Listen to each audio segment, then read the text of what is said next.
আসসালামু আলাইকুম। শীত আসবে পিঠা খাবো না তা তো হতে পারে না।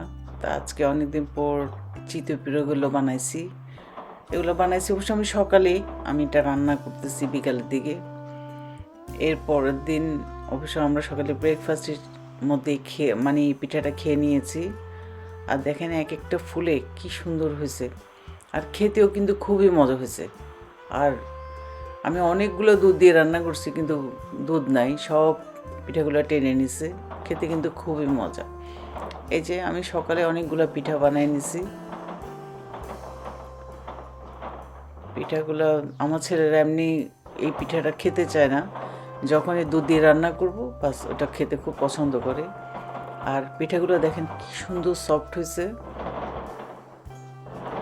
আমি কেনা চালের যে গুঁড়িটা আছে ওটা দিয়েই করছি, কিন্তু খুবই সফট হয়েছে।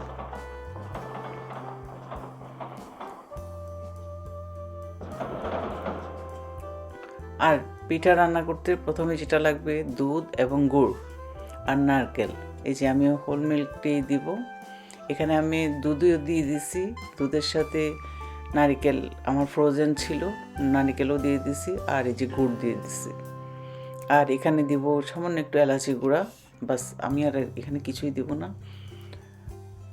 যখন ফুটে আসছে দেখেন আমার গুড়টা পুরো গলে গেছে। আর আমি টেস্টটা দেখছি, একদম সব কিছু ঠিক আছে। আর যদি লাগে তাহলে একটু সুগার দিতে পারতাম, কিন্তু আমার লাগে নাই। আমার যে গুড় দিছি গুড়েই এনাফ হয়ে গেছে মিষ্টি। এখন আমি দিয়ে দিব এখানে পিঠাগুলো। আমি কিন্তু চুলা অফ করে দিছি, যেহেতু আমার ইলেকট্রিক চুলা। অফের পরেও কিন্তু মানে একটু তাপ থাকে। এরপরে আমি সব পিঠা দিয়ে ঢাকনা দিয়ে রেখে দেব, বাস সকালেই আমরা এগুলো খাবো।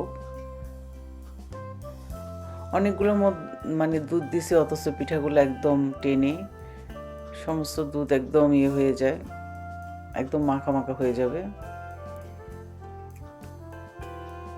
এই যে দেখেন সকালে।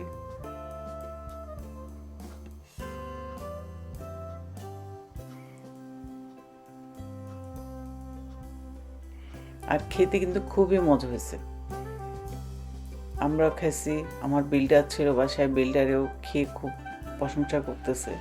বলে কি এই পিঠাটা তো কোনোদিন খাই নাই, পাকিস্তানরা তো আসলে এই পিঠাটা কখনো খাই নাই, কিন্তু আমার বাসায় খেয়ে ওরা খুব মজা পেয়েছে।